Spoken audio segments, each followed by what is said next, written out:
아멘. 할렐루야. 오늘 사순절 5째 주일이고요. 어제 조사영 권사님 장례 예배가 하나님의 은혜 가운데 있었고요. 코로나 관계 때문에 많은 분들이 참여하지는 못했지만 또 여러 성도님들이 참여를 해주시고 위로를 해주셨습니다. 조인숙 권사님은 건강상 참여하지는 못했지만 화상 통화로 장례의 모든 그 일정을 같이 참여를 하셨어요.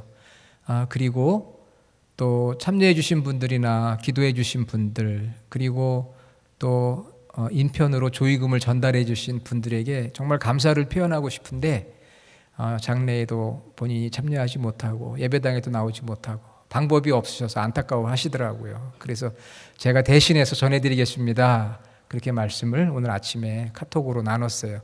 조인숙 권사님, 우리 교회 모든 성도들 기도해 주시고 참여해 주시고 위로해 주시고 격려해 주신 모든 분들에게 감사 인사를 전한다고 합니다. 여러분들이 조인숙 권사님이 빨리 회복될 수 있도록 그렇게 기도해 주시면 고맙겠습니다. 제가 벨리 주하나 교회에 와서 3분을 천국 환송 예배를 드렸어요. 믿음의 선한 싸움을 마치고 천국에 가신 우리 어르신들 보면서 남은 삶을 어떻게 살아야 되나, 정말 잘 살아야 되겠다, 그런 마음을 갖게 됩니다. 그리고 개인이나 가정이 가장 어려울 때, 다시 말하면 이 죽음과 이 장례 가장 어려울 때지요. 그때 그래도 목회자가 함께 할 수 있다는 거 생각해 보니까 목회가 이런 면에서 참 의미가 있고 보람이 있고 또 목회자가 된 것이 참 감사하다, 그런 생각을 했습니다. 제가 할 일이 있구나, 그런 생각이 들었어요. 너무나 감사하고요. 에베소 교회를 향한 이 사도 바울의 그 마음, 사도 바울이 에베소 교회를 지극히 사랑합니다. 그 사랑의 표현으로 교회를 위해 기도해요. 이렇게 편지를 써서 말씀을 전하실 뿐만 아니라 기도해요. 중보합니다. 그래서 바울이 에베소 교회를 향한 첫 번째 중보 기도가 어디에 나오냐 하면은 1장 16절로 23절에 바울이 에베소 교회를 향해서 첫 번째 중보 기도한 내용이 나와요. 어떤 기도를 했느냐 하면 에베소 교인들이 하나님을 더 알게 해달라고. 기억나세요 혹시? 그리고 하나님의 기대와 하나님의 약속이 무엇인지 좀 알게 해달라고 그렇게 기도하고요. 마지막으로는 하나님의 능력이 무엇인지 알게 해달라고 간절한 마음으로 중보 기도를 했어요. 저도 같은 기도를 합니다. 저도 성도님들을 위해서 기도하고요. 요즘에는 제가 기도 방법을 하나 발견을 했어요. 점심에 점심을 먹고 나면은 좀 운동을 해야 될 거 아니에요. 제가 교회에서 점심을 먹고 때로는 바깥에서 왔다 갔다 이제 혼자 걷는 운동을 좀 하거든요. 그러다가 어느 순간 하나님께 지혜를 주셨는데 제가 이 예배당 안을 걸어요.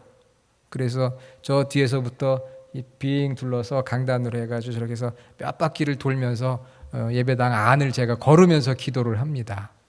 걸으면서 기도할 때 어떻게 기도하느냐면 우리 교회 주소록 있잖아요. 교회 주소록을 손에 딱 쥐고 페이지를 넘겨가면서 거기 여러분의 사진도 이름도 가족 나오잖아요. 그러니까 그걸 제가 보면서 한 주에 한 번은 이 예배당을 돌면서 제가 기도를 하고 있어요. 성도들을 위해서 기도를 합니다.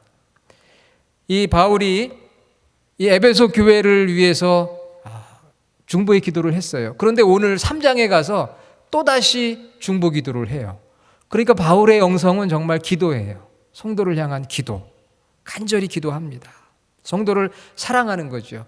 여러분, 우리 벨리 주하나 교회를 사랑하는 방법이 여러 가지가 있겠지만 교회를 위해서, 교회라고 하는 것이 우리 성도들의 공동체니까 교회의 성도들, 목회자, 지도자들을 위해서 기도하는 것이 교회를 사랑하는 자의 모습입니다. 그런 성도들이 되기 원하고요.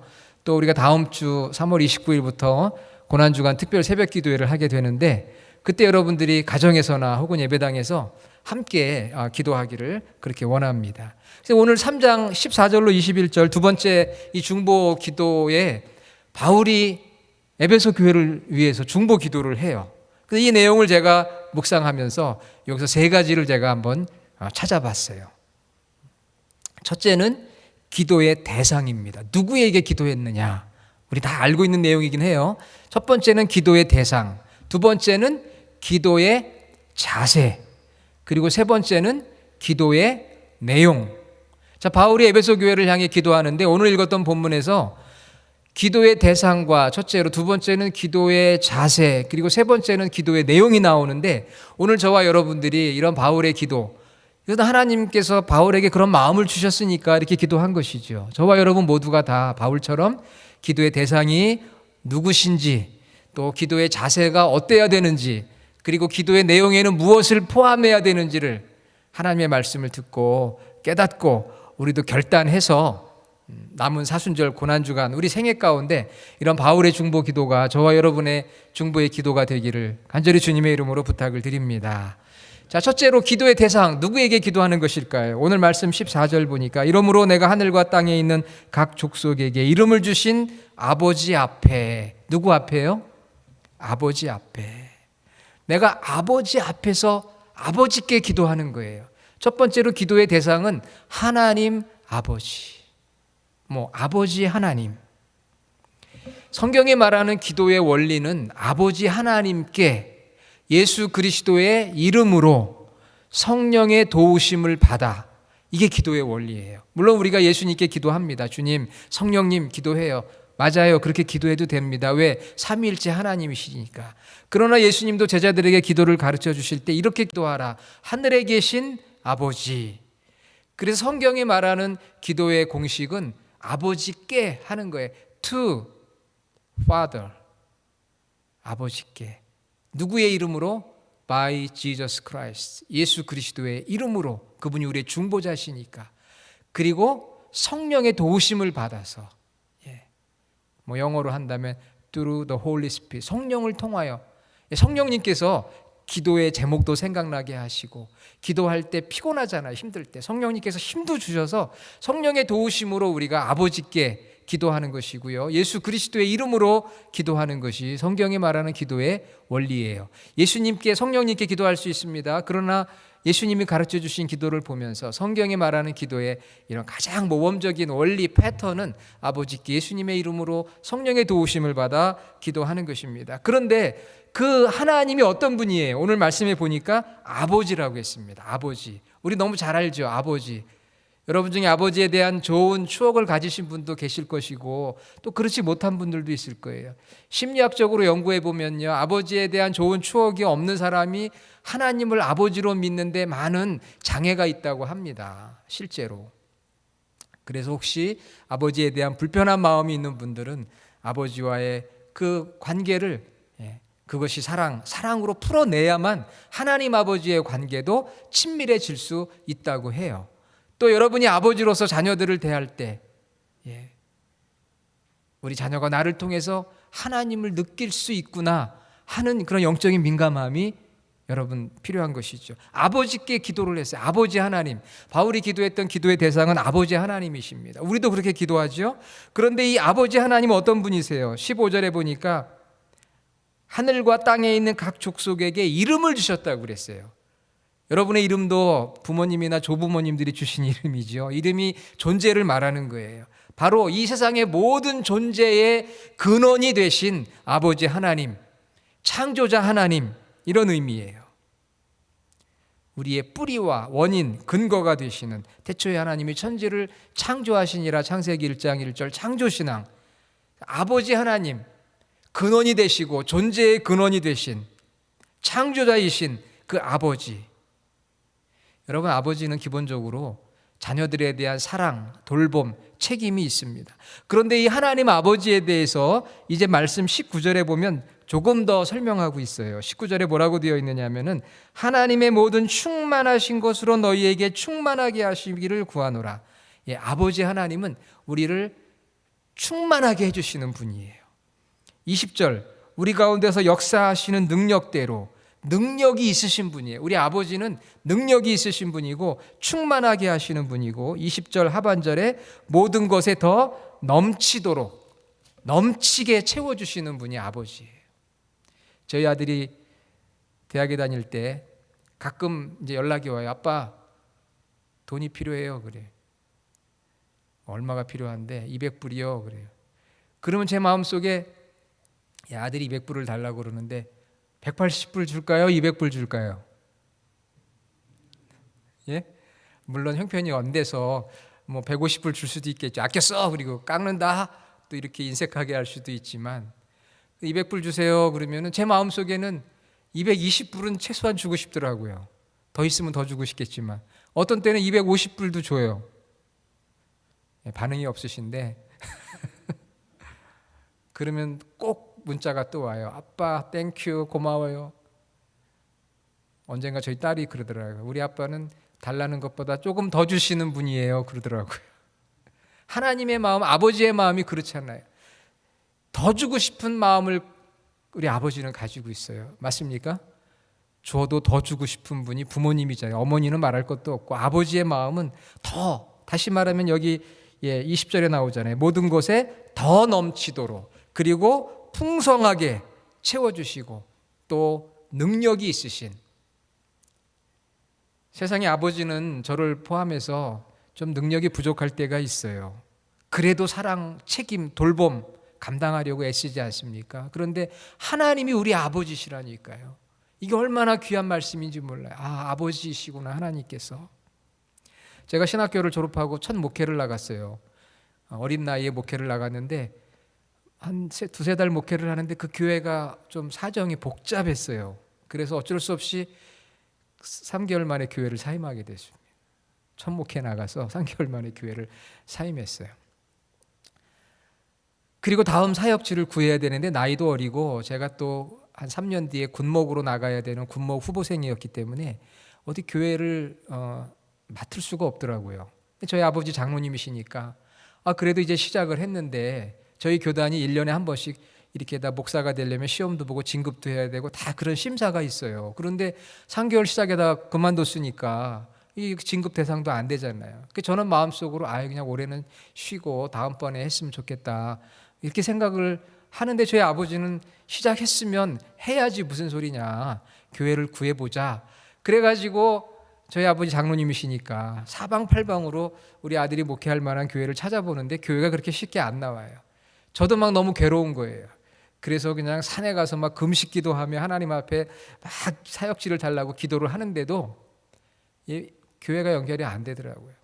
몇 달이 지나니까 마음은 초조하고 막 힘든 거예요. 근데 어느 날 아버지가, 저는 포기했어요. 내년에 어떻게 다시 한번 도전해 보지 뭐 이렇게 생각했는데 저희 아버지는 포기하지 않으시고 계속 노력을 해요. 근데 안 돼요. 어느 날 저에게 그러더라고요. 교회 개척하자 그러시더라고요. 개척하자고. 개척하려면 자금도 있어야 되는데 전세를 얻든지 월세를 얻든지 돈이 들 거 아니에요. 전세만 된다고 되는 게 아니죠. 피아노도 있어야 되고 뭐 마이크도 있어야 되고 어느 정도 갖춰야 될 거 아닙니까? 돈이 들어가잖아요. 그런데도 저희 아버지께서 개척하자. 내가 없지만 돈을 댈 테니까 무슨 사업도 아니고 여기서 무슨 이익 나오는 것도 없잖아요. 그래서 개척을 했어요. 저는 개척자 스타일이 아니라고 늘 생각했거든요. 그런데 하나님께서 강권적으로 개척을 하게 만드셔가지고 제가 개척을 했습니다. 저희 남동생이 첫 교인이고 저희 부모님은 섬기는 교회가 있으니까 새벽에는, 그때 결혼 전이었거든요. 새벽에는 교회 나오셔서 같이 기도하시고 이제 주일에는 본교회 섬기시고, 저는 거기서 저희 아버지께서 포기하지 않으신구나. 아들이 사역을 하다가 사역지가 없어서 지금 괴로워하고 힘들어하는 모습을 보면서 책임을 지시려고 하는 거죠. 안 되니까 개척이라도 하자. 얼마 되지 않지만 내가 이것이라도 투자해서 교회를 개척한다. 그 마음으로 저를 도우시는 그 아버지의 사랑, 이게 바로 하나님의 사랑인 거죠. 포기하지 않으시는 하나님의 사랑. 생명을 주실 뿐만 아니라 더 좋은 것으로 넘치도록 충만하게 해주시는 분. 할렐루야. 여러분, 이런 하나님 아버지를 신뢰하시고 그 하나님 아버지께 우리가 기도하는 거예요. 그런데 기도하지 않으시겠어요? 충만하게 하시고 넘치도록 채워주시는 그 하나님께 우리가 기도하는 거예요. 빌립보서 4장 19절, 나의 하나님이 그리스도 예수 안에서 영광 가운데 그 풍성한 대로 너희 모든 것을 채우시리라. 풍성한 대로 채우시리라. 로마서 8장 32절 자기 아들을 아끼지 아니하시고 우리 모든 사람을 위하여 내주신 이가 어찌 그 아들과 함께 모든 것을 우리에게 주시지 아니하겠느냐. 아들을 주신 아버지께서 다른 거 더 주시지 않겠느냐, 이렇게 말씀하고 있으니까 여러분 힘들고 어려운 이 코로나 팬데믹 뿐만 아니라 광야 같은 인생길에서 우리 육신의 아버지 귀하시지만 우리 영의 아버지, 우리 존재의 근원이신 우리 아버지, 그 아버지 하나님을 여러분이 기도의 대상으로 삼으시고 그 하나님 앞에 간구하는 저와 여러분 모두가 되기를 주님의 이름으로 부탁을 드립니다. 기도의 대상은 아버지예요. 두 번째, 기도의 자세입니다. 오늘 말씀 15절, 아버지 앞에 무릎을 꿇고 비노니 그랬어요. 기도의 자세 여기 나오죠. 어떻게 기도했습니까? 무릎을 꿇었어요. 여러분, 우리 무릎 꿇고 기도합시다. 그러면 성도님들이 뭐라고 하는지 아세요? 목사님, 저 무릎 못 꿇어요. 관절염이에요. 저 앉을 수가 없어요. 저는. 맞아요. 우리 미국 생활, 자식 생활 오래 하다 보니까 바닥에 무릎 꿇고 기도합시다 그러면 다들 힘들어해요. 저도 마찬가지예요. 예전에는 우리가 마룻바닥에서 예배 드릴 때도 있었습니다. 한국에서 기도원에 가서 마룻바닥에서 무릎 꿇고 무릎이 저리더라도 그냥 이 군인 정신 가지고 막 그렇게 했거든요. 지금 그거 어려워요. 무릎을 꿇는다고 하는 이 표현을 현대 표현으로 좀 제가 말씀을 드리고 싶어요. 기도의 자세가 중요합니다. 모든 게 자세가 중요해요. 여러분, 운동할 때 자세가 중요하잖아요. 여기 골프 잘 치시는 분들 계시죠? 자세가 너무 중요합니다. 탁구 마찬가지예요. 모든 운동 기본이 중요해요. 공부도 모든 일이 다 자세가 중요합니다. 사일런 리더십이라는 책을 쓴 캐롤 킨제이 고먼 박사님은 세계적인 비언어, non-verbal communication의 전문가인데요. 사회적으로 성공한 리더들을 조사해 보니까 공통점이 있어요. 그 공통점이 무엇이냐 하면은 자세입니다. 자세. 그런데 무슨 대단한 자세가 아니에요. 무슨 자세냐면은 허리를 편 곧은 자세라는 것입니다. 여러분, 허리를 한번 쫙 펴보세요. 허리를 편 곧은 자세. 사회적으로 성공한 리더들의 첫 번째 자세는 허리를 편 곧은 자세, 당당함이라는 거예요. 자신감. 여러분, 당당함과 자신감을 갖기를 바랍니다. 우리 허리 아프신 분들 많이 계시죠? 허리는 무슨 운동을 해서 고치기가 쉽지 않다고 그래요. 어떻게 자세를 바르게 해야 된다고 합니다. 우리 교회에도 허리 아프시고 고관절, 디스크 많이 계신데 허리를 펴요. 아이고 목사님, 저 허리 이미 구부러져서 필 수도 없어요. 우리 그러실 노권사님들 여기 많이 계실 줄로 아는데 억지로 피지 마시기 바랍니다. 그럼 더 큰일 날 수도 있으니까요. 중요한 것은 자세가 중요하다는 거예요. 사회적인 리더들은 허리를 꼿꼿하게, 당당하게, 자신감 있게, 바른 자세. 제가 부목 생활할 때 서울 광림교회 김선도 목사님, 그분도 키가 작으세요. 그런데 그때 은퇴를 바로 앞두고 있을 때 제가 부목사를 했거든요. 그런데도 얼마나 꼿꼿하신지 몰라요. 이 김선도 목사님은 하여간 부목사들이 걸음걸이가 좀 늦다든지 말이 좀 느리다든지 예배 인도하는데 찬송이 늦다든지 그러면 불호령이 떨어져요. 제가 한 번은 찬송을 좀 천천히 불렀거든요. 끝나고 불려가서 혼났습니다. 찬송을 그렇게 천천히 부르냐고. 하여간 부목사님들 느린 거 못 봅니다. 빨리빨리 걸어야 돼요. 말도 빨리 해야 돼요. 동작이 빨라야 돼요. 항상 꼿꼿한 자세로. 기억이 납니다. 자세가 중요하거든요. 모든 게 그래요. 정신 바짝 차리고 꼿꼿하게 빠릿빠릿하다고 그러잖아요, 우리가. 이런 자세가 중요합니다. 그런데 기도의 자세는 무릎을 꿇는 거예요. 아니, 지금 무릎 꿇기 어렵다니까요, 목사님. 맞아요. 여기서 무릎을 꿇는다는 것은 그 의미를 좀 생각해 보면 간절함과 겸손함이에요. 당시 유대인들은 서서 기도했습니다. 누가복음 18장 9절에서 17절에 보면 세리와 바리새인의 비유가 나오는데 바리새인은 서서 기도했어요. 서서 기도할 수도 있죠.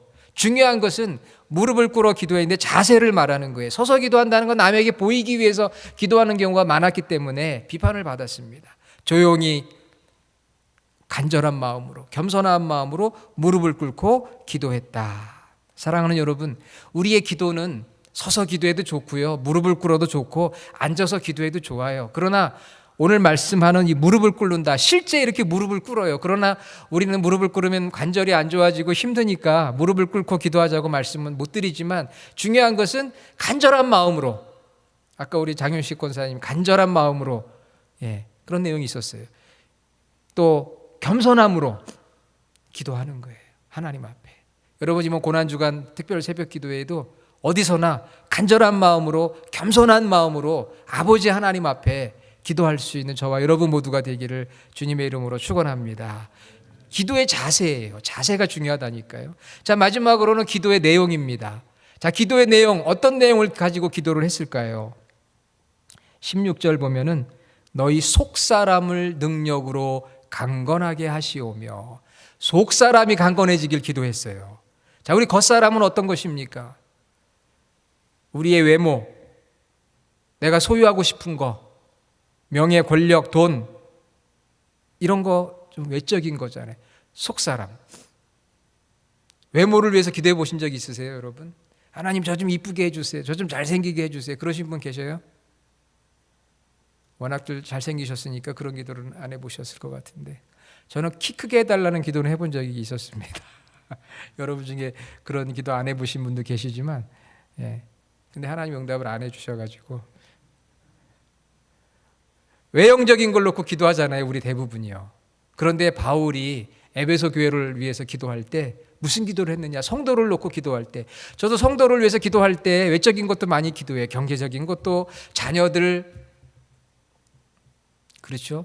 그런 기도 많이 합니다. 건강. 그러나 제가 성도들을 위해서 기도할 때 속사람이 강건해지기를 위해서 기도합니다. 여러분들도 기도할 때 자기 자신의 속사람, 내면의 세계, 우리 가정, 교회 성도들의 내면적인 세계가 강건해지길 위해서 기도하시기를 바랍니다. 고린도후서 4장 16절, 우리의 겉사람은 낡아지나, 우리 외모는 점점 낡아져요. 그러나 속사람은 날로 새롭도다. 우리 주님 안에서 새로운 피조물이 됐잖아요. 우리 속사람, 내면의 세계가 강건해지길 위해 기도하는 거예요. 돈도 많이 벌고 건강도 하고 다 좋습니다. 그러나 우리가 가장 중요하게 생각하고 기도해야 되는 것은 우리 내면의 세계가 강건해지는 거예요. 내면의 세계. 그러면 그 내면의 세계라는 게 무엇입니까? 속사람이라는 게 무엇일까요? 우리 성경에 보면은 17절부터 나와요. 영어 성경 보면 더 이해가 됩니다. 16절 쭉 나오다가 so that 그렇게 나와요. 그래서 속사람을 위해서 이제 기도하는데, 그래서 뭘 기도하느냐 하는 거예요. 바로 두 가지를 놓고 기도했어요. 속사람이 강건해진다는 것은 바로 우리 안에 믿음이 강건해지는 거예요. 또 하나는 사랑, 믿음과 사랑을 놓고 기도했어요. 믿음으로 말미암아 그리스도께서 너희 마음에 계시게 하옵시고. 여러분 마음속에 예수님 계시죠? 우리가 마음을 열고 예수님을 영접했습니다. 그 믿음이 있는데요, 믿음으로 말미암아 그리스도께서 너희 마음에 계시게 하시옵고, 이것은 예수님을 우리가 영접할 뿐만 아니라 예수님과 지속적인 교제를 하는 걸 말해요. 그러니까 이렇게 기도하는 거예요. 하나님, 우리 벨리 주하나 교회 성도들이 다 예수님을 영접할 뿐만 아니라 그 예수님과 동행하는 성도가 되게 해 주십시오. 그 마음이라는 것은 생각과 감정과 의지를 말하거든요. 우리 사랑하는 성도들의 생각 속에, 저들의 감정 속에, 저들의 의지 속에 항상 예수님이 있기를 원합니다. 할렐루야. 그것이 바로 속사람이에요. 예수님을 영접할 뿐만 아니라, 그래서 믿음이 있는데 이 믿음이 주님과 동행하는 믿음이 되게 해 주십시오. 마음 가운데 그랬잖아요. 생각과 감정과 의지 가운데 늘 예수님이 함께 하셔서 동행하는 삶이 되게 해 주시옵소서. 이것이 저와 여러분 개인을 위한 기도, 가정, 교회를 위한 기도가 되기를 간절히 원합니다. 믿음의 속사람을 강건하게 해달라는 것은 바로 내 안에 주님을 향한 믿음과 주님과 동행하는 그 믿음이 있게 해달라고 기도하는 거예요. 그리고 두 번째는 사랑을 위해 기도해요. 자, 말씀 17절에 보니까 너희가 사랑 가운데 뿌리가 박히고 터가 굳어져서. 누구의 사랑이요? 하나님의 사랑. 우리가 하나님 사랑 가운데 뿌리가 박히고 터가 굳어져요. 뿌리는 농사할 때 뿌리, 터는 건축일 할 때 터를 말해요. 그래서 두 가지 얘기가 나온 거는 그만큼 반복, 강조를 말하는 거예요. 하나님의 사랑에 뿌리를 내리고 우리 삶이 하나님의 사랑에 기초를 두고, 그리고 나서는 여러분 17절 18절, 모든 성도와 함께 지식에 넘치는 그리스도의 사랑을 알고 너비와 길이와 높이와 깊이가 어떠함을 깨달아. 그런 말씀이 나오죠. 쉽게 말하면 우리의 삶이 하나님의 사랑, 거기에 깊이 뿌리 내리고 또 기초를 두고 농사를 짓든 건축을 하든 기초가 중요하고 뿌리가 중요합니다. 이 반복해서 설명해 주는 거예요. 뿌리를 내려요. 그래서 하나님의 사랑이 어떤 것인지를 깨닫고 그리고는 그 사랑을 실천하는 삶이 되게 해달라. 이것이 속사람이 강건해지는 것입니다. 여러분 속사람 강건해지기를 부탁을 드립니다. 믿음, 주님과의 동행하는 믿음, 그리고 하나님의 사랑을 알아서 그 사랑 안에 내가 뿌리를 내리고 기초를 놓아가지고 하나님의 사랑이 어떤 사랑인지를 늘 깨달아요. 그러니까 삶이 어려워도 하나님 날 사랑하셔. 그리고 그 사랑을 알지 못하는 사람에게 사랑을 전하는 그런 삶을 살아가는 것이 바로 속사람이 강건한 거예요. 우리 주일학교 때 배운 노래 중에 그런 노래가 있어요. 깊고도 넓도다 깊고 넓은 주님의 사랑. 여러분 들어보셨어요? 예, 제가 잘 부르나요? 자, 우리 한번 해봅시다. 어렵지 않죠? 시작. 깊고도 넓도다 깊고 넓은 주님의 사랑. 예, 깊고도 넓고도 넓도다 주님의 사랑. 그런데 오늘 성경에 보니까 19절에 뭐라고 돼 있어요? 너비와 길이와 높이와 깊이가 나옵니다. 그것이 어떠한지를 깨닫기를 원하는 거예요. 그래서 제가 갖다 붙였어요. 깊고도 넓도다 깊고 넓은 주님의 사랑, 길고도 높도다 길고 높은 주님의 사랑. 할렐루야. 예, 요즘 트로트 열풍이라 박수도 많이 나오는데 이 주님을 찬양하는데 예, 깊고도 넓도다. 그 다음에는 길고도 깊도다. 네 가지 주님의 사랑, 십자가의 사랑이잖아요.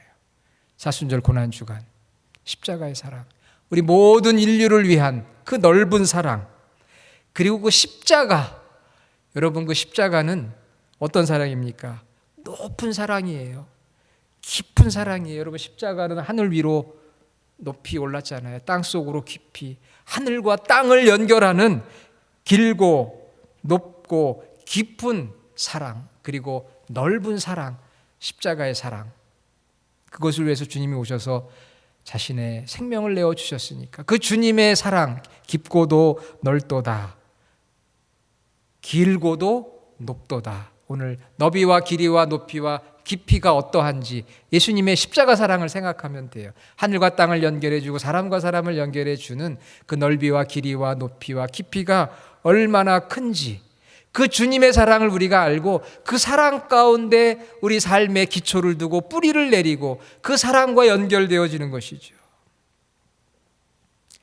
그래서 그 사랑을 알고 그 사랑을 나누는 삶을 살아가는 것이 속사람이 강건해지는 삶이고, 그것이 사도 바울이 우리를, 그 에베소 교회를 위해서 기도했던 사랑입니다. 여러분, 우리가 사랑의 동기로 하는지 그렇지 않은지 어떻게 아는지 아세요? 어떤 집사님이, 이거는 그냥 제가 만든 예예요. 어떤 집사님이 교회 주방에서 주일 봉사를 합니다. 열심히 봉사를 해요. 음식을 만들어서 성도들을 대접을 해요. 그런데 아무 말도 안 하고 그냥 대접만 합니다.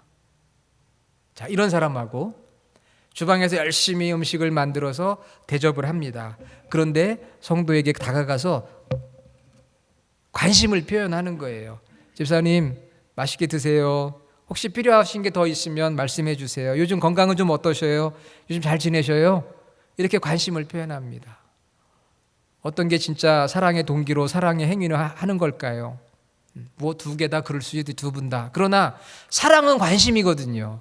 우리가 교회에서든 어디서든 봉사하고 헌신하고 섬길 수 있습니다. 그런데 이 사랑은 의무가 아니에요. 하라고 했으니까 의무로, 내가 오늘 맡겨진 일이 이거니까 그냥 이거 열심히 하자 하고 마치는 게 아니라, 사랑은 관심이에요. 내가 하는 일로 섬기는 사람에게 관심을 가져주고 그분이 어떤 상태에 있는지를 알아가면서 돕는 것이 바로 진정한 사랑의 동기로 하는 것이죠. 사역도 마찬가지입니다. 교회 봉사, 헌신, 모든 것이 사랑의 동기로 하는지 아니면 그냥 내게 주어진 의무와 책임이니까 그냥 하고 있는 것인지, 그 분기점, 구별점은 바로 관심이 있느냐 없느냐예요.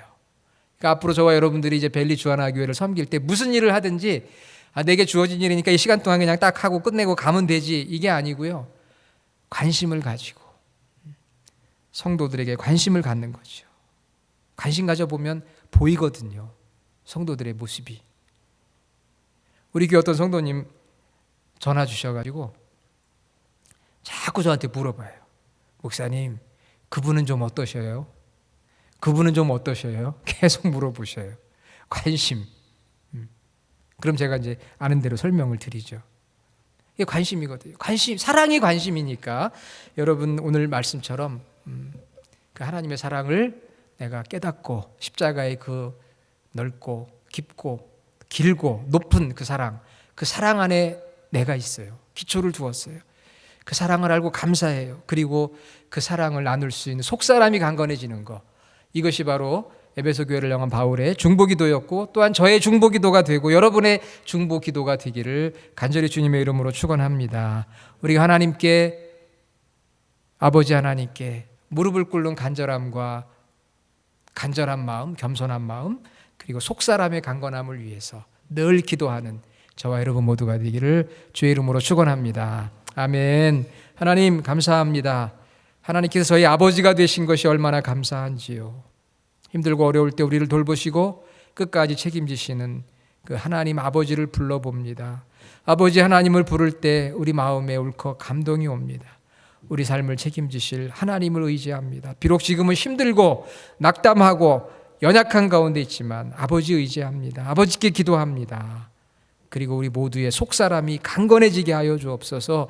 우리 믿음이 그저 영접하는 수준이 아니라 주님과 동행하는 믿음 되게 하시고 그 주님의 사랑을 깨달아 또한 사랑 가운데 거하며 사랑을 나눌 수 있는 저희 모두가 되게 하여 주시옵소서. 예수님의 이름으로 기도드립니다. 아멘.